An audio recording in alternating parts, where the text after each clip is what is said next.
नारद जी आ गए।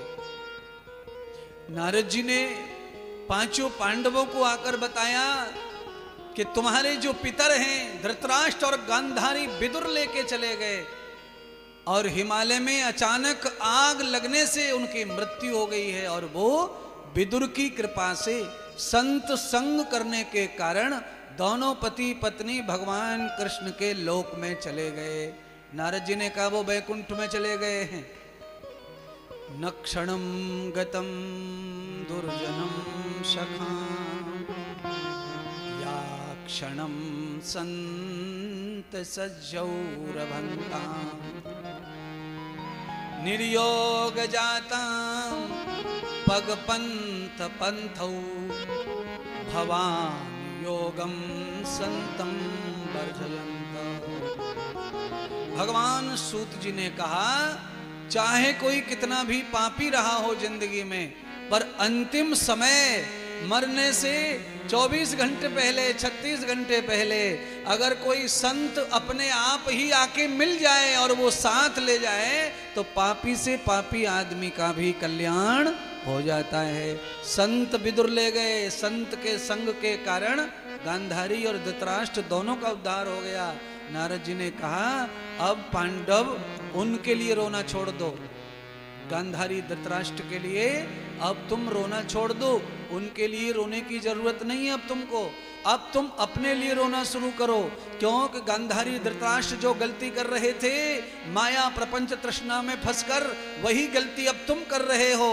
अरे तुम्हारे भी प्रपौत्र पैदा हो गया है परीक्षित, अभिमन्यु का पुत्र, और तुम्हारी अवस्था भी बुढ़ापे की अवस्था है, अब जरा अवस्था आने वाली है। तुम भी माया मोह और तृष्णा गद्दी के लोभ में, राज्य के लोभ में फंसकर तुम भी गांधारी धृतराष्ट्र की तरह घोर नरक में जाओगे अगर तुमने त्याग नहीं किया। तो हस्तिनापुर का गांधारी धृतराष्ट्र को लेने विदुर आए थे और पांचों पांडवों मैं नारद तुम्हें लेने आया हूं, चलो।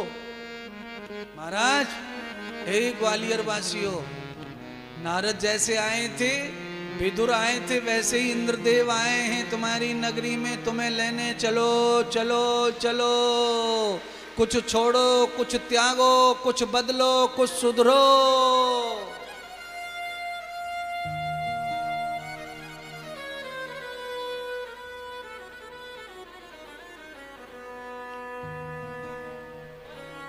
क्यों?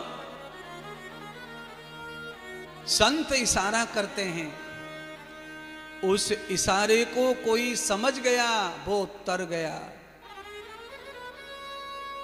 नारद जी पांडवों को लेने आए, पांचों पांडवों ने नारद की बात को समझा। नारद के साथ जाने को पांचों पांडव वनवास के लिए तैयार हो गए।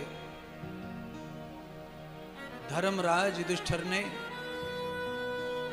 उत्तरा के पुत्र परीक्षित को राज्य गद्दी दे दी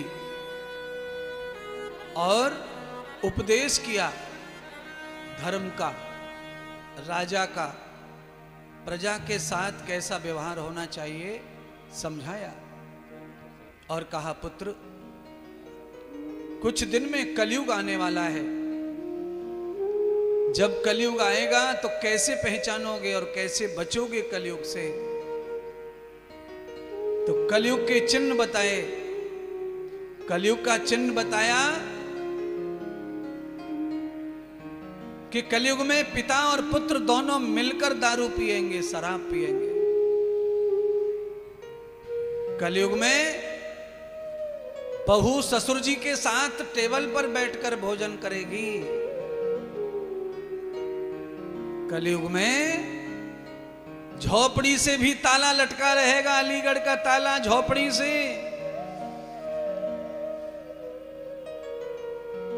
कौन सी झोपड़ी?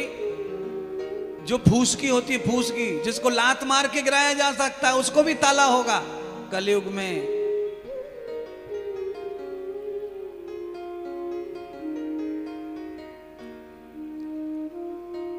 और घर में भाई से ज्यादा साले की चल रही होगी। कलयुग में भाई की कम और साले की ज्यादा पूछ परख होगी, भाई की कम होगी, बहन से ज्यादा साली की, अपनी मां से ज्यादा सासू मां की।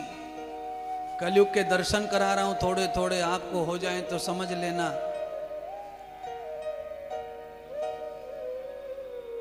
सारा ज्ञान, सारी विद्या, सारा तब पैसे से ही बिकेगा। धर्म के नाम पर अधर्म परोसा जाएगा, विश्वास के नाम पर अंधविश्वास, अखंडता के नाम पर पाखंड परोसा जाएगा, और भगवान की जगह पर खुद को ही पुजवाया जाएगा। पुत्र पिता की आज्ञा में नहीं रहेगा, और पिता मृत्यु पर्यंत सन्यास की नहीं सोचेगा, भोग में पड़ा रहेगा। तब जाकर बेटा कलयुग का दर्शन, और इससे बचना, नहीं तो हस्तिनापुर बर्बाद हो जाएगा, तुम्हारा राज्य भी नष्ट हो जाएगा।